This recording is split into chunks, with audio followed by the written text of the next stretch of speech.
चलो इस क्लास में देखते हैं क्लास 12 की बायोलॉजी का चैप्टर नंबर 2 और इस चैप्टर नंबर 2 का नाम है रिप्रोडक्शन इन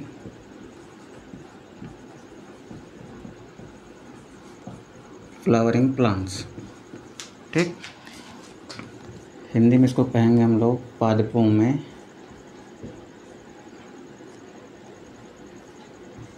लेना आप पुष्पीय पादपों में लैंगिक जनन। ठीक, अब देखो ये आपका पादप मतलब क्या होता है? पादप मतलब होता है प्लांट्स। ठीक, अब इधर देखो, कोई भी आपका प्लांट होगा उससे कुछ पार्ट होंगे। चलो मान लो हमारी ये एक धरती है ये। ठीक, यहाँ पर एक पौधा है,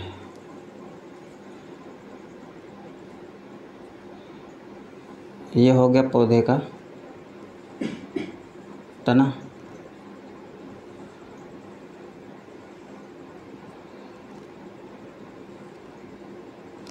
ठीक, और नीचे क्या होती हैं इसकी? जड़ें होती हैं। ये हो गई इसकी जड़ें। अब इसमें क्या होती हैं? पत्तियां होती हैं। ये हो गई इसकी पत्तियां, ये हो गई इसकी पत्तियां।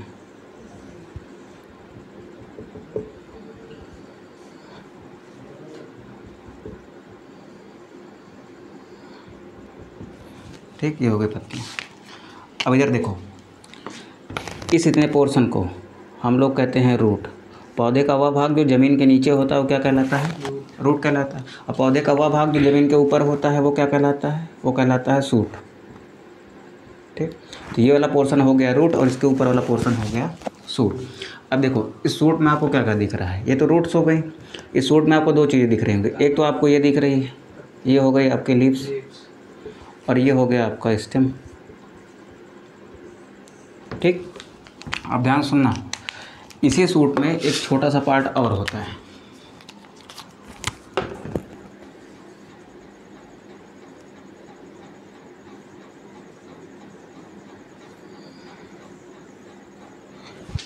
अब इस छोटे से पार्ट को आप क्या कहते हो? ये आपका हो गया फ्लावर। ठीक, अब ध्यान सुन लो, दुनिया में जितने भी आपके प्लांट्स होते हैं सारे प्लांट्स में ये वाला पार्ट नहीं होता है। ठीक, कुछ ही प्लांट में होता है। तो जिन प्लांट्स में फ्लावर होता है उन प्लांट्स को कहते हैं हम लोग फ्लावरिंग प्लांट्स। ऐसे पौधे जिनमें पुष्प पाया जाएगा उसको हम क्या कहेंगे? फ्लावरिंग प्लांट कहेंगे। और फ्लावरिंग प्लांट को कहा जाता है एंजियोस्पर्म्स। तो जितने भी आपके फ्लावरिंग प्लांट्स हैं क्या कहलाएंगे? आपके एंजियोस्पर्म कहलाएंगे। ठीक, तो हम ये कह सकते हैं जितने भी आपके एंजियोस्पर्म होते हैं सबके अंदर फ्लावर होता है। ठीक, अब देखते हैं कि इस रूट और इस स्टेम, लीव्स, सूट, इन सब का काम क्या होता है। ठीक, देखो रूट का काम क्या होता है? यहाँ पर देखो पानी होता है और बहुत सारे पोषक तत्व होते हैं ज़मीन में। ठीक, तो इस पानी को या फिर इस पोषक तत्व को पौधे के इन सब भाग में पहुँचाने का काम कौन करता है? जड़ क्या करती है? इस पानी को अपने अंदर लेती है। ये आपका खनिज और लवण वगैरह जो यहाँ होता है उसको भी एक जड़ अपने अंदर ले लेती है। ठीक, उसके बाद कहाँ ट्रांसफ़र करती है? इस तने में। तो रूट से क्या ट्रांसफ़र होता है? रूट से पहली बात तो एब्जॉर्ब होता है। एब्जॉर्ब होता है क्या क्या? आपके न्यूट्रिएंट्स मतलब पोषक तत्व। ठीक, और दूसरी बात क्या होता है? वाटर। ठीक, अब आपको पता है कि एक चीज़, एक ऊतक होता है आपके इस पौधों में, उनको कहते हैं हम जाइलम। जाइलम से क्या होता है? पानी नीचे से ऊपर की ओर जाता है। तो तना क्या काम करता है? इन्हीं पोषक तत्व और वाटर को ये पौधों के अन्य भाग में पहुंचाता है। तो ये क्या करता है? ये तो एब्जॉर्प्शन का काम करता है, मतलब ये अवशोषण का काम करता है, और ये क्या करता है? परिवहन का काम करता है, मतलब इन सब चीज़ों को यहाँ से ये पौधों के अन्य भाग में पहुँचाता है। अब इस फूल को पानी की ज़रूरत होगी तो कहाँ से आएगा? यहीं से तो जाएगा, उड़ के तो आएगा नहीं कहीं से, नीचे से जाएगा। अब इसको पोषक तत्व की ज़रूरत होगी तो वो कहाँ से आएगा? इस मिट्टी से आएगा। ठीक, तो ये स्टेम क्या करता है? ये स्टेम करता है बेटा ट्रांसफ़र। और किस चीज़ का ट्रांसफ़र करता है? ट्रांसफ़र करता है इसी न्यूट्रिएंट्स और वाटर का। तो ये ट्रांसफ़र करता है वाटर और न्यूट्रिएंट्स का। न्यूट्रिएंट्स मतलब पोषक तत्व, ऐसे तत्व जो इस पौधे के विकास के लिए क्या होते हैं, ज़रूरी होते हैं, वो क्या कहलाते हैं, आपके न्यूट्रिएंट्स कहलाते हैं। अब देखो, अब ये जो आपका सूट वाला पोर्शन है, ये इतना पोर्शन कहाँ होता है, हवा में होता है ना। हवा में क्या होती है आपकी, कार्बन डाइऑक्साइड गैस होती है कि नहीं होती है? होती है। अब ये पत्तियाँ क्या करती हैं, इस कार्बन डाइऑक्साइड गैस को अपने अंदर ले लेती हैं। अब ये आपकी जड़ें क्या की हैं, पानी को अपने अंदर एब्जॉर्ब किए हैं, उसके बाद आपके इस तने ने इस पानी को कहाँ ट्रांसफ़र किया है, इस पत्ती के अंदर ट्रांसफ़र किया है। तो अब मान लो यहाँ पर दिन का टाइम है, यहाँ पर सूर्य की किरण इसके ऊपर पड़ रही है। अब ये कार्बन डाइऑक्साइड क्या करेगा, ये कार्बन डाइऑक्साइड इस पत्ती के अंदर जाएगी और इस पत्ती के अंदर नीचे से क्या आया हुआ है, पानी। तो इस टाइम पर पत्ती के अंदर क्या क्या चीज़ें मौजूद हैं, कार्बन डाइऑक्साइड और पानी। तो ये दोनों आपस में मिल जाते हैं किसकी उपस्थिति में, सनलाइट की उपस्थिति में। ठीक, तो ये दोनों आपके सनलाइट की उपस्थिति में मिल जाते हैं और मिलने के बाद क्या बना देते हैं, मिलने के बाद बना देते हैं ये लोग C6H12O6 + 6O2। और यही O2 क्या करते हैं, पेड़ पौधे हम लोगों को देते हैं। जो हम लोग कहते हैं कि हाँ पेड़ पौधे हमको ऑक्सीजन देते हैं। तो प्रकाश संश्लेषण में जो ये आपकी ऑक्सीजन बन रही है, यही ऑक्सीजन क्या होती है, बाहर आती है पत्तियों से। अब ये क्या है, ये पौधों का फूड है। ठीक, और इस पूरी प्रक्रिया को हम लोग क्या कहते हैं, इस पूरी प्रक्रिया को कहते हैं बेटा प्रकाश संश्लेषण। प्रकाश संश्लेषण ये है ना। तो ये पूरी प्रक्रिया आपकी क्या कहलाती है, प्रकाश संश्लेषण कहलाती है या फिर फोटो सिंथेसिस कहलाती है। ठीक, और ये पूरी प्रक्रिया कहाँ पे बेटा, ये होती है लीव्स में। तो इसका मतलब मैं कह सकता हूँ कि लीव्स हमारी क्या करती है, फोटोसिंथेसिस का काम करती है, फोटोसिंथेसिस का काम करती है। ठीक, अब देखो पहला पार्ट मेरा क्या था, मेरा पहला पार्ट था रूट। रूट ने क्या किया, एब्जॉर्ब किया किसको, न्यूट्रिएंट्स और वाटर को। उसके बाद न्यूट्रिएंट्स और वाटर कहाँ चले गए, थोड़ा सा ऊपर गए, कहाँ पहुँचे, स्टेम में। स्टेम के अंदर क्या होता है, स्टेम के अंदर जाइलम होता है। उस जाइलम ने क्या किया, इस पानी को यहाँ से लेके इस सारे पार्टों में भेजा, क्योंकि पानी की जरूरत तो सारे पार्ट में होगी ना। तो मेरा पानी यहाँ से निकला, यहाँ से यहाँ पहुँचा, यहाँ से जाइलम के थ्रू ये कहाँ चला गया, ऊपर की ओर चला गया। अब ये कहाँ पहुँचा, लास्ट में पत्तियों के अंदर। अब हमारी पत्तियों के अंदर क्या होता है, हमारी पत्तियों के अंदर छोटे छोटे छेद होते हैं जिनको हम लोग रंध्र कहते हैं। ठीक, तो पत्तियों में क्या होता है बेटा, स्टोमेटा होता है। स्टोमेटा मतलब छोटे छोटे छेद होते हैं। ठीक, और उस छेद से मेरी कार्बन डाइऑक्साइड कहाँ चली जाती है, पत्तियों के अंदर चली जाती है। अब पत्तियों के अंदर नीचे से क्या आया हुआ है, पानी आया हुआ है, बाहर से क्या आ रही है, कार्बन डाइऑक्साइड आ रही है। अब प्रकाश की उपस्थिति में ये कार्बन डाइऑक्साइड और पानी आपस में क्या करता है, रिएक्शन कर जाता है और क्या बनता है, फूड बनता है। ठीक, और ये फूड किस रूप में होता है, ग्लूकोज के रूप में होता है। और यहाँ पर क्या बनती है, लास्ट में बनती है ऑक्सीजन। और ये ऑक्सीजन क्या होती है, बाहर की ओर निकल जाती है। ठीक, तो यही तो हम कहते हैं ना कि पौधे हमको क्या करते हैं, हमारी कार्बन डाइऑक्साइड को लेते हैं और फिर ऑक्सीजन को यहाँ से क्या करते हैं, इस साइड से ऑक्सीजन को बाहर कर देते हैं। आई बात इतनी समझ में। तो 3 काम तो हमको दिख गया कि मेरे सूट के अंदर स्टेम था, लीव्स था। तो स्टेम का काम हो गया ट्रांसफ़र करना किसका, वाटर और न्यूट्रिएंट्स का। लीव्स का काम हो गया फोटोसिंथेसिस करना, मतलब प्रकाश संश्लेषण करना। अब एक ही चीज़ इसमें बच रहा है, वो है ये वाला पार्ट। ठीक, तो अब फ्लावर का काम क्या होता है, तो फ्लावर जो होता है मेरा, जो पौधे का फ्लावर होता है, अब ध्यान से सुनना बात को आप। फ्लावर जो होता है, फ्लावर होता है हमारा रिप्रोडक्टिव ऑर्गन।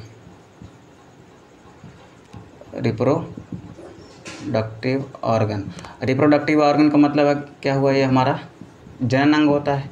तो इस पौधे का जनन अंग कौन सा है, फ्लावर है। ठीक, मतलब फ्लावर क्या करेगा, रिप्रोडक्शन करेगा। इतना क्लियर है, फटाफट नोट करो।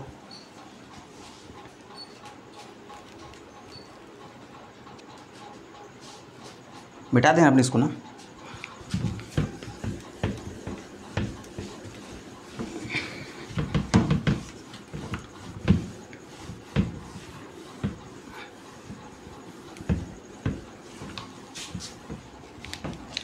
ये तो हमने समझ लिया कि प्लांट्स क्या होते हैं। ठीक, प्लांट्स के पार्ट समझ लीजिए। अब समझ लेते हैं कि सेक्सुअल रिप्रोडक्शन क्या होता है।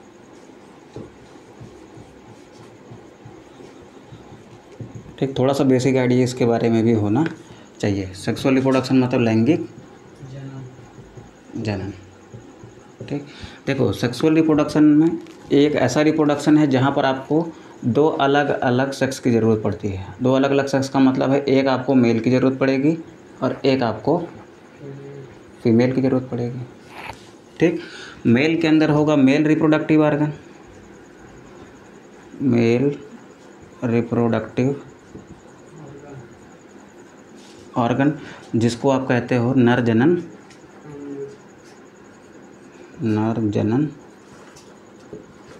अंग, और दूसरा हो गया आपका फीमेल रिप्रोडक्टिव ऑर्गन,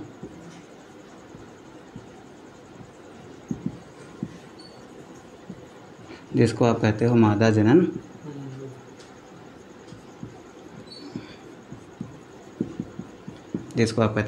अंग। ठीक, अब जो नर जनन अंग है तो किसका बना होगा, ये भी सेल्स का बना होगा ना। तो जो आपका नर जनन अंग होता है वो भी सेल्स का बना होता है, जो मादा जनन अंग होता है वो भी सेल्स का बना होता है। ठीक, अब इनकी जो सेल्स होती है यहाँ पर होता है बेटा, देखो सेल्स तो नॉर्मल सभी सेल्स कैसी होती हैं, 2n होती है। ठीक, इसकी भी सेल्स 2n होती है।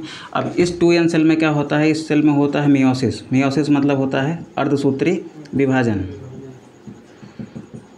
अर्धसूत्री विभाजन होता है तो क्या हो जाता है, गुणसूत्रों की संख्या क्या हो जाती है, आधी हो जाती है। तो नंबर ऑफ क्रोमोसोम जब आधे हो जाएंगे तो यहाँ पर एक नई सेल बनेगी, उस सेल में गुणसूत्रों की संख्या कितनी होगी, आधी होगी। यहाँ पर ये 2n था, यहाँ पर आधा हो गया तो क्या हो गया n। इसमें भी मियोसिस होगा, इसमें भी एक सेल बनेगी, वो भी कैसी रहेगी n। तो इस वाली जो ये n सेल है इसी को कहते हैं हम लोग गैमिट। ठीक, अगर मेल में बन रहा है तो क्या बन जाएगा, ये मेल गैमिट। अगर ये फीमेल में है तो इसको क्या कहोगे आप, फीमेल गैमिट कहोगे। ठीक, उसके बाद क्या होता है, देखो ये हो गया हमारा मेल गैमिट और इधर हो गया मेरा फीमेल गैमिट। ठीक, उसके बाद क्या होता है, ये दोनों आपस में फ्यूज़ करते हैं। जब ये आपस में फ्यूज़ करते हैं तो एक नई सेल बनती है। ठीक, और इस नई सेल, देखो ये n है बेटा, ये भी n है, n और n मिलेगा तो क्या बनेगा 2n। तो यहाँ पर ये जो 2n बनती है इसको हम क्या कहते हैं, जाइगोट कहते हैं। ठीक, इसको हम हिंदी में कह देंगे नर युग्मक है, और ये आपका मादा युग्मक है। और ये दोनों जब मिलता है तब क्या बनता है बेटा, युग्मनज बनता है। और इसी युग्मनज का विकास होता है तो एक नया जीव बनता है। ये प्रोसेस है किसकी, लैंगिक जनन की। ठीक, इतना क्लियर है। ठीक, मिटा दें अब। चलो, अब हम पढ़ किस केस में रहे हैं, हम तो पढ़ रहे हैं प्लांट के केस में। तो प्लांट का रिप्रोडक्टिव ऑर्गन क्या होता है, फ्लावर होता है। तो सारी कहानी कहाँ पर होगी, रिप्रोडक्शन की सारी कहानी कहाँ पर होगी, फ्लावर के अंदर ही होगी। ठीक, तो सबसे पहले हम क्या जानना ज़रूरी है कि फ्लावर कैसे होते हैं। ठीक, तो देखो जितने भी आपके एंजियोस्पर्मिक प्लांट होंगे, जितने भी आपके एंजियोस्पर्म प्लांट्स होते हैं उनके अंदर क्या होता है, फ्लावर होता है। ठीक, और यही फ्लावर क्या है, एक तरीके का रिप्रोडक्टिव ऑर्गन है, मतलब एक तरीके का क्या है, जनन अंग है। पुष्पीय पादपों का जनन अंग क्या होता है, फ्लावर होता है। ठीक, अब देखो जनन अंग कितने तरीके के होते हैं, जनन अंग तो होते हैं 2 तरीके के, एक मेल होता है, एक फीमेल होता है। अब हो सकता है कि मेरे पास एक ऐसा फ्लावर हो जिसके अंदर मेल और फीमेल दोनों एक ही फ्लावर में हो, और या फिर ऐसा भी हो सकता है कि मेरे पास एक फ्लावर हो उसके अंदर या तो मेल होगा या तो फिर फीमेल होगा, मतलब मेल फ्लावर अलग हो और फीमेल फ्लावर अलग हो। जैसे गुड़हल का फूल होता है, उसके अंदर मेल और फीमेल दोनों क्या होता है, सेम फ्लावर में होता है। जैसे पपीता होता है, पपीते का फ्लावर मेल फ्लावर क्या होता है, अलग होता है, फीमेल फ्लावर क्या होता है, अलग होता है। इतना क्लियर है एकदम ना, इसमें तो कोई समस्या नहीं है ना। अब देखो फ्लावर भी मेरे 2 तरीके के होते हैं। एक फ्लावर तो ऐसा होता है जिसके अंदर मेल और फीमेल दोनों होता है। ठीक, तो उस फ्लावर को हम कह देते हैं बाई सेक्सुअल फ्लावर। ठीक, अब बाई सेक्सुअल फ्लावर क्या होगा बेटा, इसमें मेल फीमेल दोनों होगा। तो mail and female organ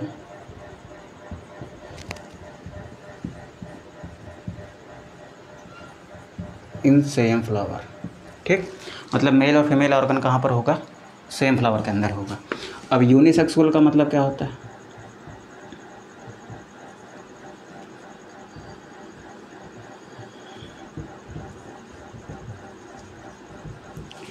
male और फीमेल क्या होंगे, अलग अलग फ्लावर में होंगे। Male and female organs are present in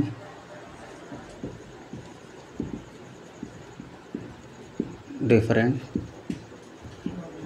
flowers. इतनी बात समझ में आई। मेरे पास एक ऐसा फूल है जिसके अंदर मेल और फीमेल दोनों है, और मेरे पास एक ऐसा फूल है जिसके अंदर मेल अलग फूल पे है और फूल वो फीमेल अलग फूल पे है। तो जो जिसमें दोनों है उसको हम कहेंगे बाइसेक्सुअल, जिसमें अलग अलग है उसको कहेंगे यूनिसेक्सुअल।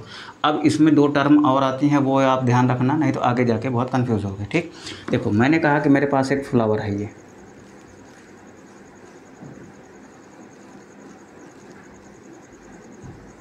ठीक, और ये मेरे पास दूसरा फ्लावर है।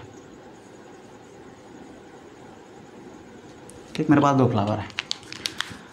ये फ्लावर जो है ये है बाइसेक्सुअल। बाइसेक्सुअल होने का मतलब है मेल और फीमेल दोनों एक ही में। मेल भी इसी में ही है और फीमेल भी इसी में ही है। ठीक, और यहाँ पर एक फ्लावर ये है, या तो इसके अंदर मेल होगा या फीमेल होगा, मतलब दो में से कोई एक ही होगा। ठीक, यहाँ पर देखो दोनों एक ही में हैं और यहाँ पर ये अलग अलग हैं, तो इसको आप क्या कहोगे? Unisexual. ठीक, अब इसी बाइसेक्सुअल के लिए एक टर्म और इस्तेमाल की जाती है, इसको कहते हैं बेटा मोनोसियस। मोनोसियस,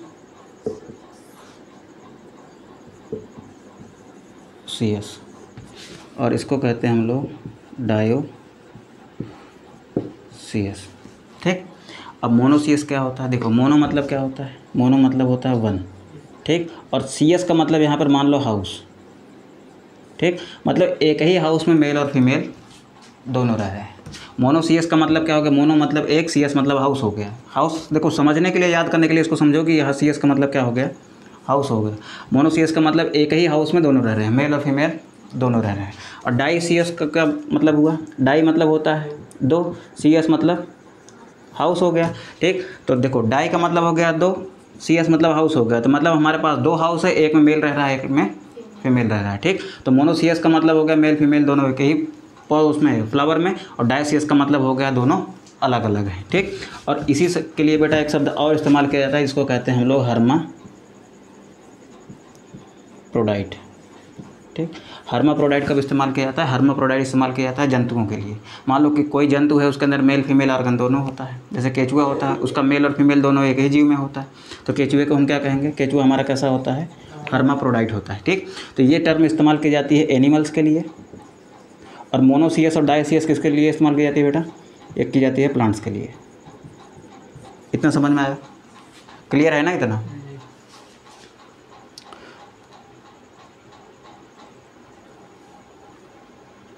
बैठाएं इसको। जी।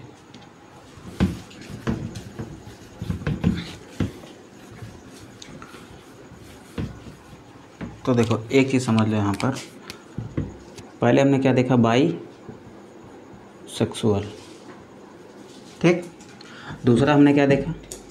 मोनोसियस। ठीक, तीसरा क्या था इसमें? हर्माप्रोडाइट। इन तीनों का मतलब क्या होता है? इन तीनों का मतलब क्या होता है? सेम ही होता है। ठीक, इसका भी मतलब बाइसेक्सुअल का मतलब मेल और फीमेल एक ही जगह। ठीक, मोनोसियस का मतलब भी क्या हुआ? मेल और फीमेल एक ही घर में। हर्माप्रोडाइट का मतलब क्या हुआ? मेल और फीमेल एक ही जगह पर। ठीक, और इधर दूसरी तरफ क्या था? दूसरी तरफ था बाई सेक्सुअल और डायोसियस। ठीक, इन दोनों का मतलब क्या था? सेम था। ठीक, इसका मतलब हो गया मेल फीमेल सेम ऑर्गन में, इसका मतलब हो गया मेल फीमेल अलग ऑर्गन में। इतना क्लियर है एकदम ना? अब आगे बढ़ें। अब देखो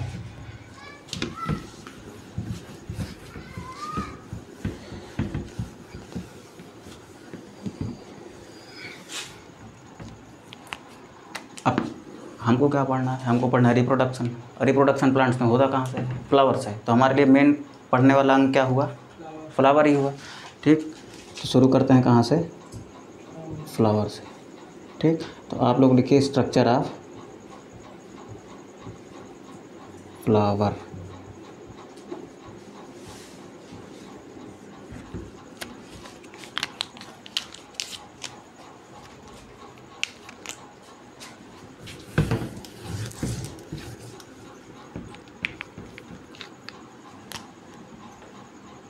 हो गया। देखो मान लो हमारे पास यहाँ पर एक पौधा है और उसकी एक टहनी पर क्या लगा हुआ है, ये फ्लावर लगा हुआ है। ठीक,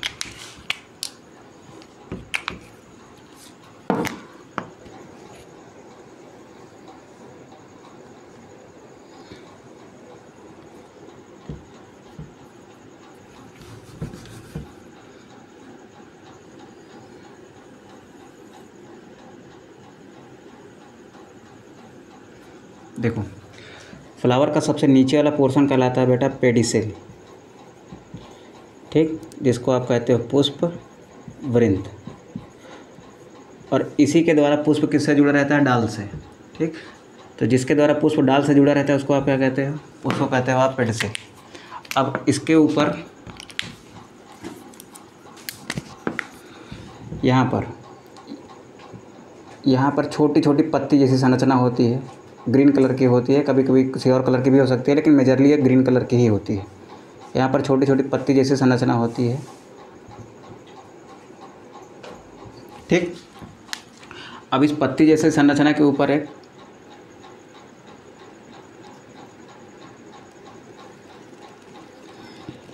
ये हो गया आपके मटके जैसी संरचना। ठीक, ये मटके की संरचना ऊपर कुछ इस टाइप की मुड़ी होती है। ठीक है, अब यहाँ पर एक पार्ट होता है कुछ ये इस तरीके का, और यहाँ पर एक पार्ट होता है कुछ इस तरीके का, यहाँ पर भी एक पार्ट होता है कुछ इस तरीके का। ठीक, और ये छोटी छोटी पत्ती जैसी संरचना निकली रहती है, इसके ऊपर एक बड़ी बड़ी सी रंगीन संरचना होती है कुछ इस तरीके की। ठीक, ये वाली जो है ये रंगीन संरचना होती है, बड़ी बड़ी होती है, और यहाँ पर भी एक पत्ती जैसी संरचना होती है, लेकिन पत्ती होती नहीं है, पत्ती जैसे ही होती है लेकिन रंगीन होती है। ठीक, ये हो गया हमारा एक पूरा फ्लावर। अब आप लोग इसको फटाक से ड्रा करो, ड्रा करने के बाद फिर इसका एक नाम करते हैं कि कौन कौन सा पार्ट क्या क्या है।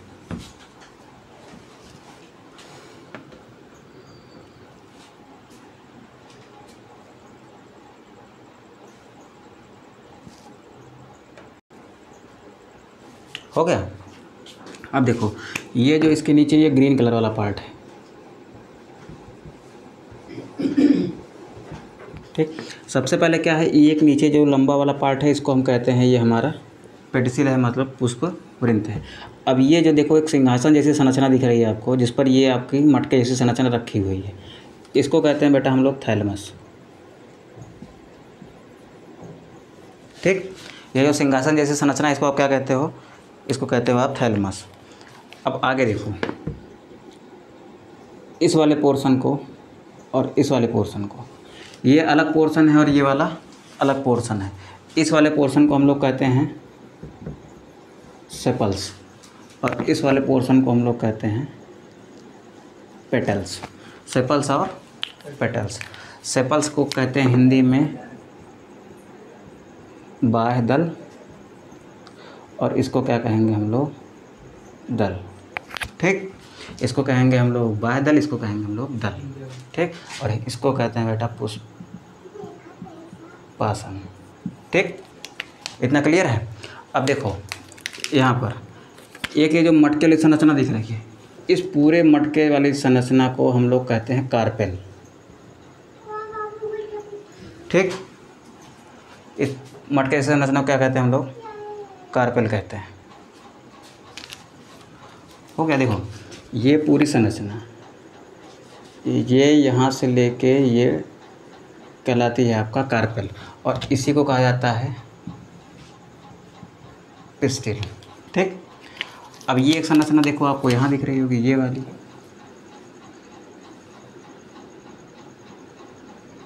ठीक, ये एक पूरी संरचना जो इस तरीके की दिख रही है, ये एक पूरी संरचना आपकी कहलाती है स्टेमन। ठीक, अब आपको देखो इस पुष्प में मुख्यतः कितने पार्ट दिख रहे हैं आपको, 4। किसी पुष्प के 4 मेन पार्ट होते हैं। देखो पहला पार्ट क्या है, इसको तो आप छोड़ दो, ये तो डाल से लगा हुआ पार्ट है। ठीक, अब ये तो हो गया सिंहासन वाला पार्ट, इसको भी आप छोड़ दो।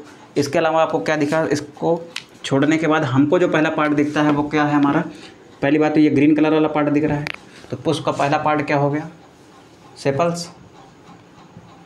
चलो हो गया सेपल्स। अब दूसरा पार्ट क्या हो गया, ये वाला पार्ट जो पुष्प का रंगीन भाग होता है, और ये रंगीन क्या होता है, ये कीड़ों मकोड़ों को आकर्षित करने के लिए होता है। ठीक, तो दूसरा पार्ट क्या हो गया मेरा, पेटल्स हो गया।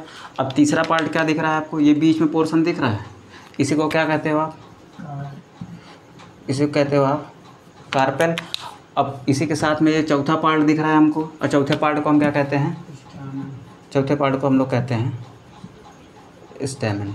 ठीक, अच्छा, क्या किसी पुष्प में एक ही सेपल्स होता है, एक ही पेटल्स होता है, या फिर एक ही कार्पेल होता है, एक ही स्टेमन होता है? ऐसा तो नहीं है।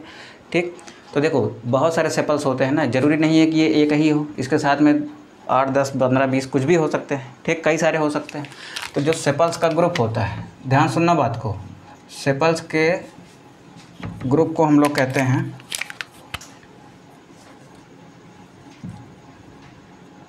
EP calyx. चलो कैलिक्स कहते हैं इसको कहते हैं हम लोग कैलिक्स। पेटल्स का जो ग्रुप होता है, पेटल्स का ग्रुप कहलाता है करोला। ठीक, कार्पेल का जो ग्रुप होगा उसको हम कहते हैं गाइनोसियम। ठीक, और जो आपका स्टेमन का ग्रुप होगा उसको हम कहेंगे एंड्रोसियम। ठीक, सेपल्स के ग्रुप को कहेंगे कैलिक्स, पेटल्स के ग्रुप को कहेंगे कैरोला, कार्पेल्स का ग्रुप को कहेंगे गाइनोसियम, स्टेमन के ग्रुप को कहेंगे एंड्रोसियम। ठीक, हिंदी में इसको कहते हैं हम लोग जायांग, इसको कहते हैं हम लोग पुमंग, इसको भी कुछ कहते होंगे। ठीक, तो इस वाले को कहते हैं हम लोग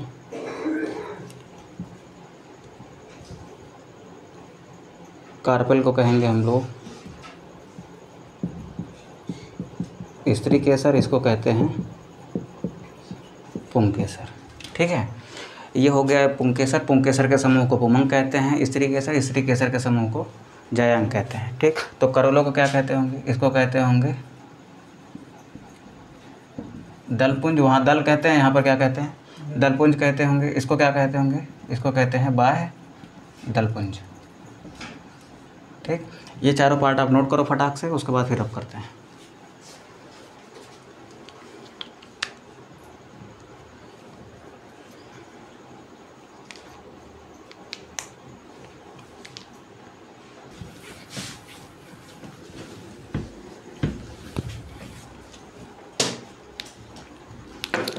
देखो अभी हमने जो पुष्प बनाया था वो कैसा था, मेल भी उसमें था और उसमें फीमेल भी था, तो इसका मतलब वो कैसा हो गया, वो हो गया आपका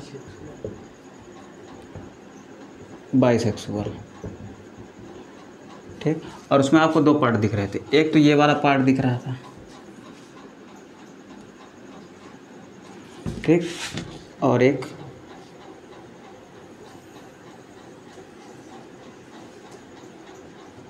ये वाला पार्ट था। ठीक, इस वाले पार्ट को हमने कह दिया था ये क्या है आपका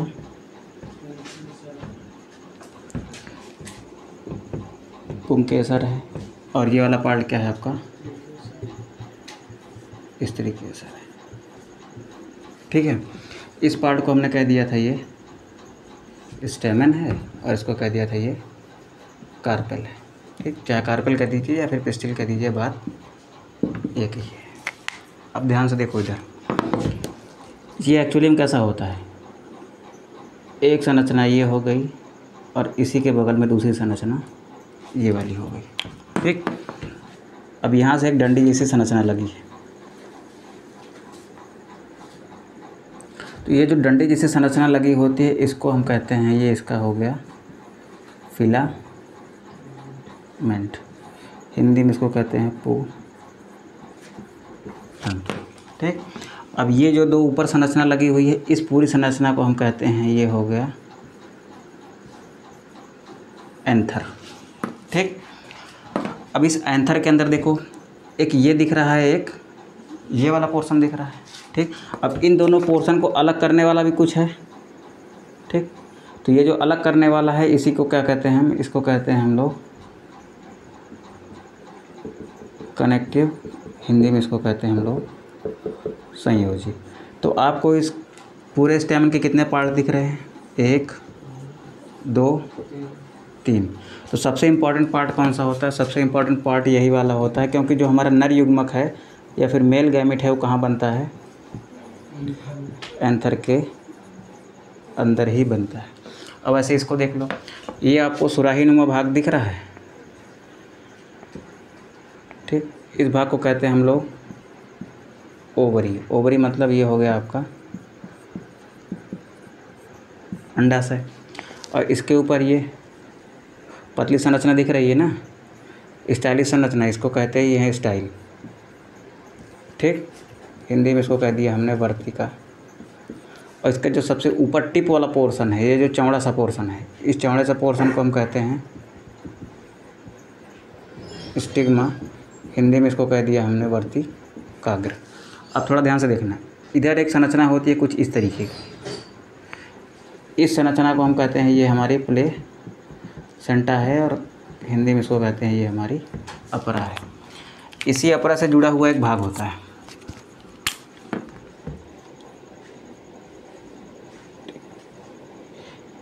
इस अपरा से जुड़े हुए भाग को हम लोग कहते हैं ये हमारा बीजांड है या फिर ओव्यूल है, ठीक। और इसी ओव्यूल के अंदर एक छोटी सी कोशिका होती है, और इसी को कहते हैं हम लोग ये क्या है? मेरा फीमेल गैमेट है या फिर मादा युग्मक है। अब आप देखो, नर युग्मक कहाँ बनता है? नर युग्मक इसके बगल में एक ऐसे स्टेमन लगा रहता है, उसके अंदर बनता है, और वो घूम के कहाँ पर आता है? यहाँ से होते हुए, यहाँ से होते हुए, यहाँ से होते हुए कहाँ पहुँचता है? मादा युग्मक के पास पहुँचता है या फिर फीमेल गैमेट के पास पहुँचता है, तब जाके उसका फ्यूजन होता है, तब क्या बनता है? हमारा जाइगोट बनता है। अब ध्यान सुनना आप, यहाँ पर देखो, ये मेल गैमेट यहाँ से निकलेगा, यहाँ से घूमता हुआ, यहाँ से होता हुआ ये यहाँ पहुँचेगा, मेल और फीमेल दोनों आपस में मिलेगा, तब क्या बनेगा? जाइगोट बनेगा। अब इस ओव्यूल के अंदर क्या बन गया है? जाइगोट बन गया है। अब यही वाला जब देखो, जब जाइगोट बनेगा तब ये वाला पोर्शन फूल के बड़ा हो जाएगा। अब इसी ये ओवरी वाला पोर्शन आपका बना देगा फ्रूट। फ्रूट मतलब फल जो हम लोग खाते हैं, ठीक। तो ये ओवरी वाला पोर्शन बना देगा फ्रूट। अब इसके अंदर क्या होगा? इसके अंदर तो ये वाला पोर्शन है ओव्यूल वाला, तो ये वाला ओव्यूल वाला पोर्शन क्या बना देता है? ये बना देता है सीड, ठीक। तो इतनी बात तो क्लियर है ना? ये ओव्यूल वाला पोर्शन क्या बनाएगा? मेरा सीड बना देगा, और ये वाला क्या बनाएगा? फ्रूट बनाएगा। देखो यहाँ पर ये ओव्यूल कहाँ पर है? इस अंडाशय के अंदर है ना, इस ओवरी के अंदर है ना, तो हमारा सीड कहाँ पर होता है? हमारा जो बीज होता है फल का, कहाँ होता है? फल के अंदर ही होता है। तो ये वाला पोर्शन बनाएगा मेरा, ओवरी बना देगी फ्रूट, और इसके अंदर वाला जो पोर्शन है ये वाला, ये क्या बना देता है? ये बना देगा सीड, ठीक। और अगली क्लास में कहाँ शुरू करेंगे? अगली क्लास में शुरू करेंगे कहाँ से? मेल रिप्रोडक्टिव ऑर्गन से। तो जो पौधे का मेल वाला होता है, इसी को हम क्या पढ़ेंगे? थोड़ा सा डिटेल में पढ़ेंगे, उसके बाद फिर फीमेल वाला देखेंगे, कैसे आगे चलते जाएंगे, ठीक है। चलो।